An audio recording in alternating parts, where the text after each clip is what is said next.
a influenciação existindo sempre nos mundos de provação e expiação e também nos superiores, mas essa influenciação, na maioria das vezes, ela é feita por espíritos inferiores por causa da nossa sintonia. Porque como nós somos inferiores, nós estamos muito mais para a inferioridade do que para a superioridade. Então os nossos pensamentos são muito cheios de interesse, né? São muito cheios de egoísmo, de inveja, de vícios, de toda ordem. Então isso atrai espíritos inferiores que influenciam. Agora, se a gente não resistir a essa tentação, aí nós vamos ser arrastados por ela. Mas sempre lembrando que a tentação existe, mas ela não é irresistível. Nós temos o espírito protetor, nós temos o anjo da guarda, que ele não nos deixa sós, ele não se afasta de nós, apenas deixa em determinadas circunstâncias que a gente aprenda com os próprios erros. Porque ele ajuda, ele fala, ele intui, ele aconselha, e a gente prefere os conselhos da inferioridade porque estão mais de acordo com os nossos interesses, com as nossas inferioridades. Então a gente prefere. Não é que ele então vá se afastar de nós, mas ele deixa que a gente faça, né, que a gente faça a nossa própria vontade. E que acaba a gente se prejudicando. Então a gente chama por eles. E eles estão ali para nos ajudar.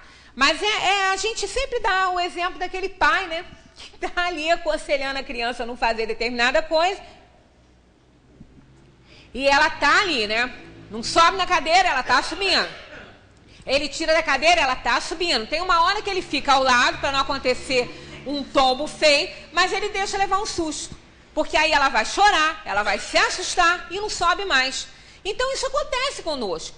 Mas nós estamos sempre sendo supervisionados pelo Pai, né, pelo nosso anjo protetor, que nos ajuda a vencer as nossas dificuldades. Aí vem uma outra aqui que nós também recebemos hoje. Com todo... aqui. Sofrimento dos animais. Por quê? Nós passamos pelos reinos da natureza e trabalhamos aí o reino dos animais, mas não dá, às vezes a gente não consegue abordar tudo, né? É extenso. Cada pergunta dessa aí a gente ficaria aí, né, muito tempo tentando entender, né, e compreender a resposta dos espíritos. Mas por quê? Se os animais não têm resgate, por que tanto sofrimento? São as doenças, os acidentes, os maus tratos, a fome, os animais selvagens com todo aquele espaço para viverem, são arrancados do seu habitat para fazer coisas em circos que não tem nada a ver com o seu natural, né? Passarinhos com o céu infinito são encarcerados em gaiolas, né? Sujeito a fome, sede, sol, frio, e ainda, muitas vezes, coloca-se uma capa em cima que eles não podem nem ver a claridade, né? É muita crueldade, muita crueldade. Os homens não têm ideia de quanto eles terão que expiar a crueldade com os animais. Realmente, eles não têm karma. O karma diz respeito a uma reeducação, né? Há um resgate de dívidas passadas e a provações. A palavra em sânscrito, ela quer dizer ação, movimento.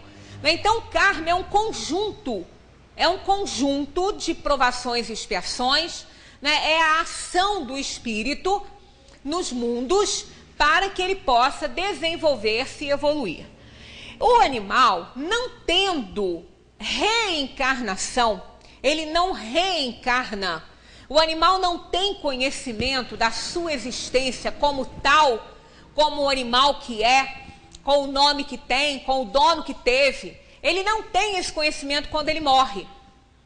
O que é armazenado no seu arquivo são os aprendizados, que ele está aprimorando um princípio que se tornará espírito humano.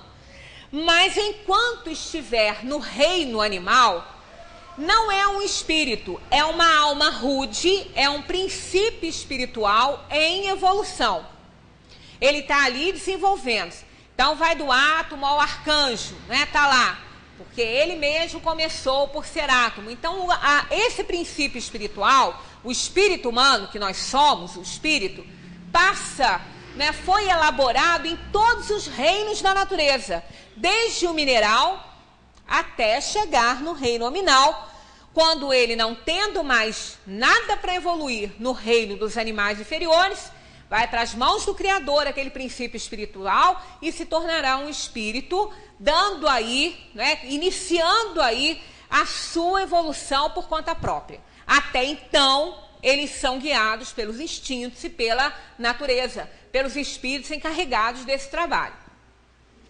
Então, como eles não reencarnam, porque eles não têm conhecimento disso, o animal não entra numa erraticidade. Quando ele morre, ele não vai para a região, ele não vai para a dimensão dos espíritos como os espíritos humanos vão. Porque ele não tem o que lembrar, ele não tem o que aprender ali. É um princípio espiritual em evolução que necessita dos planos materiais. E como ele não tem conhecimento da vida que ele teve, do que ele fez, porque ele não erra. Um espírito, para ter karma para cumprir, ele tem que errar. Ele está errando. É um espírito que ele é errante no sentido de ir e vir da dimensão dos espíritos para a matéria, porque ele tem que resgatar. Então, como ele tem a posse do livre-arbítrio, ele faz algumas escolhas ruins e que dessas escolhas, né, resultam aí ações negativas, ele então prejudicou, ele explorou até a si mesmo, então ele tem que resgatar isso. Aí ele vai reencarnar, desencarna, vai para a erraticidade, passa aquele período para passar a perturbação da morte e reconhecer os erros que cometeu. Aí ele vai fazendo novas escolhas para, quando reencarnar, resgatar o seu passado. Isso não ocorre com os animais, porque eles não erram, eles não fazem absolutamente nada errado. Então eles não têm o que resgatar. Mas, apesar de tudo isso, eles sofrem. Realmente, o que está aqui é uma verdade. Eles sofrem maus tratos, passam fome, são maltratados na rua, são chutados, são desprezados, né? Como se eles não existissem. Muitas vezes as pessoas falam assim: ah, fulano foi tratado numa UP dessa aí, ou numa fila de INSS, igual um cachorro. Por quê? O cachorro deveria ser maltratado? Ele deveria ser deixado lá para morrer sozinho, na dor e no sofrimento? Quando eu ouço isso, chega a me doer por dentro.